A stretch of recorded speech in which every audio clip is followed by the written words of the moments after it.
680's Richard Southern joins us. Richard, a new report finds that Canada could be plunged into a recession if the trade war with the U.S. continues. Yeah, it could take a real toll on the economy, Francis. Scotiabank finds that the Canadian economy would contract by 1.8% by the year 2020 if the trade war between Canada and the U.S. stretches on, and if the U.S. breaks all trade ties with Canada and puts in place tariffs averaging 20%.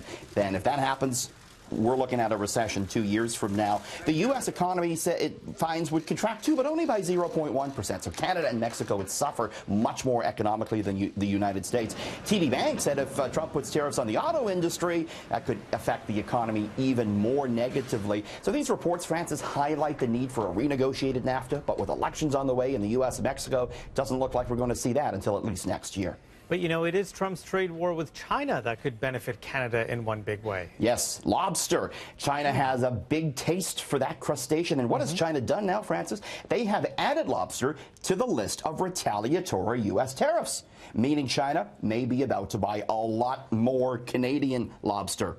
China's interest in lobster in general has grown exponentially in the last few years. Selling it to China has become a major focus of the lobster industry, both in Maine and in the Canadian Maritimes. Canadian lobster sales to China have already quadrupled over the past few years and again could be set to rise even more. And that could push prices up. By the way, if you like lobster, this is the best time of year, the cheapest time of year to buy it here in June, Francis. So there's this new survey out that finds a shocking number of workers have done the business at their place of business. Taking care of that type of business, Francis. That type. 14% of workers surveyed said they'd have had sex at work. My goodness, 1 in 5 said they've been caught, so it's risky business. 1 in 10 said they've done it with the boss, Francis. 34% of those who did that said they did it to move up the corporate ladder. Yeah, there may be an advantage to it. 55% said it made them more productive at work. Absolutely. But the survey also found 17% of office romances ended up costing someone their job, and 60% of all romances at work ended within a year. Now I know why you're the big boss at City News, Francis. No, not at all, Richard. Kidding, of course. Not at all. Of course.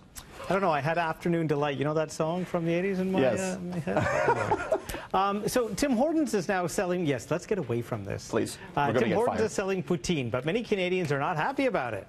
No, they're not. So this is the Timmy's Poutine here. They make it using their oven-cooked potato wedges. And so, yeah, some people are tweeting in saying, wait a minute, I don't like this idea. Look at this first tweet. It says, is Tim Hortons really using seasoned potato wedges in poutine? Yikes. Another Tim Hortons goer writes, quote, Tim Hortons calling potato wedges poutine is an embarrassment to poutine in Canada.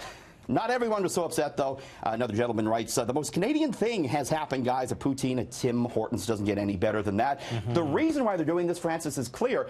New stats from the NPD Group show that Canadians last year spent almost $500 million on poutine. That's why you're seeing it on menus everywhere. Doritos, sticking with the food theme, is launching the world's largest chip. Yes, the size of your head. It's a foot-long Dorito. Look at that. And it's a promotional tie-in with the new Jurassic World movie. The gigantic potato chip, available only through the Doritos website, comes in a dinosaur egg. The good news, Francis, all the proceeds for the gigantic Dorito going to charity. What kind of box does that come in? Comes in a giant egg to promote the movie. So don't have too many of those. Probably quite caloric indeed. True, true. Thank you, Richard. We'll see you tomorrow. Yeah.